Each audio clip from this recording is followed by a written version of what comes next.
With your own daughter, that's incest. With your own sister is incest. With your daughter-in-law is incest. Now you know what's incest.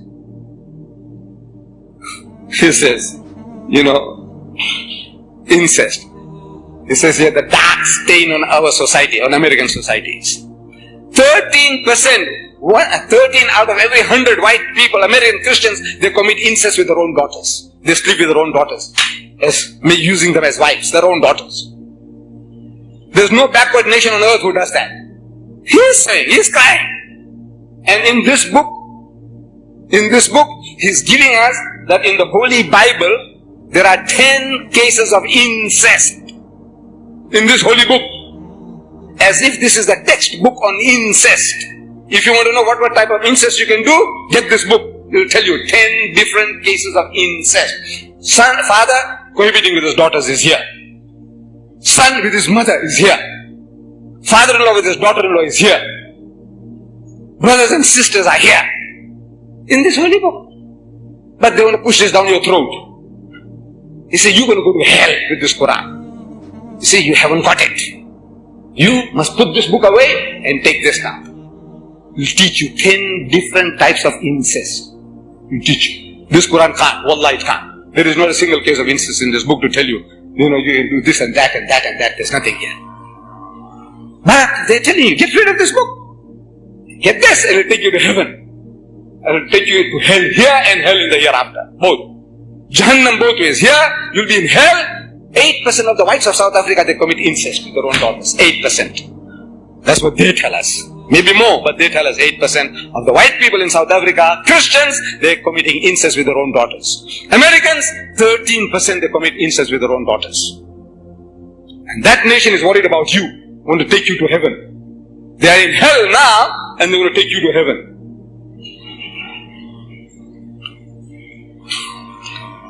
Homosexuality. This is written by the Christians. Homosexuality. There's another one called Sodom and Gomorrah. Lut alayhi salam, his people, Sodom and Gomorrah was destroyed. He says here at the end of one of these two books, he says, America! He says, America, he says, God will judge you. This is what Swaggart says. Oh, he's master of speech, the way he does it, beautiful. He says, America, says, God will judge you. If he does not judge you, means destroy you. If he doesn't destroy you, he says, he might have to apologize to Sodom and Gomorrah for what he had done to them. We read about Lut, Allah destroyed them. In other words, Allah destroyed them for this, unnatural lust. For that, Allah destroyed them. He says, if God doesn't destroy you, he'll have to apologize. I'm very sorry, I treated you too hardly. God will have to apologize. Make tawbah to Sodom and Gomorrah. That's what he says. In other words, you have gone to such lengths. 300,000 sodomites, Qawm Lut, they gathered in San Francisco on a pilgrimage, led by 50 lesbians and motorcycles. And they want to save you. No, they want to corrupt you. They want you to be like them. Then they know you have no chance of ever ruling them. The Muslim world has got no chance. If you behave like them, you will go the same way that they will go. Otherwise, you are destined to rule the world.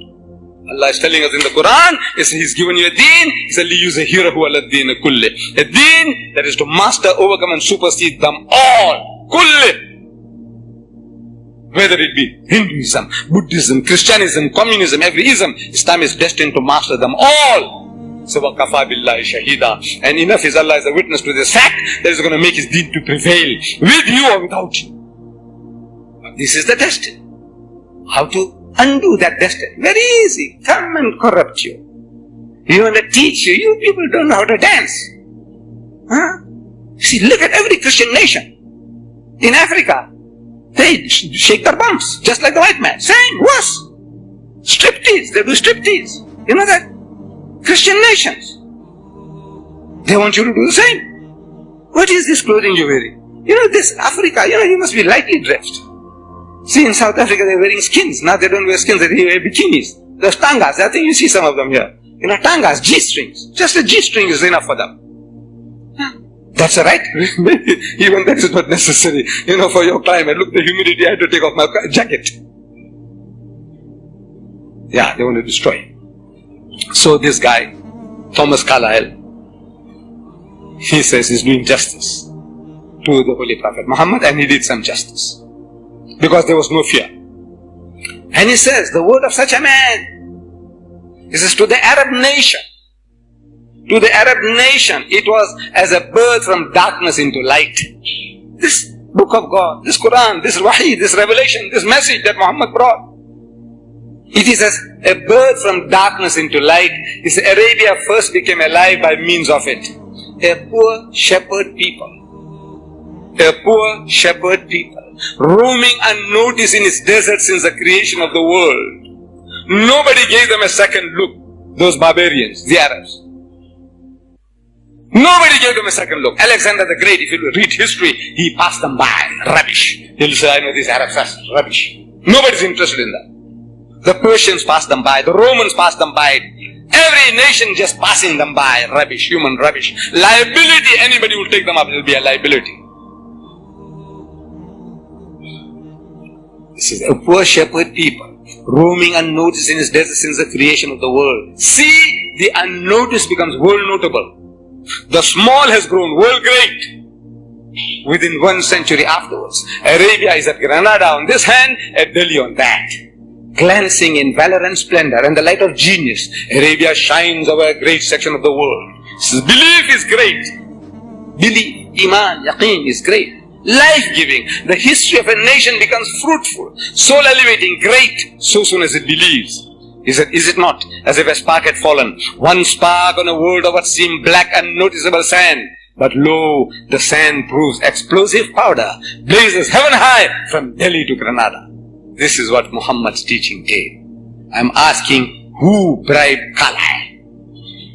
No. Testimony, greatness really lies in coming from the mouth of the enemy.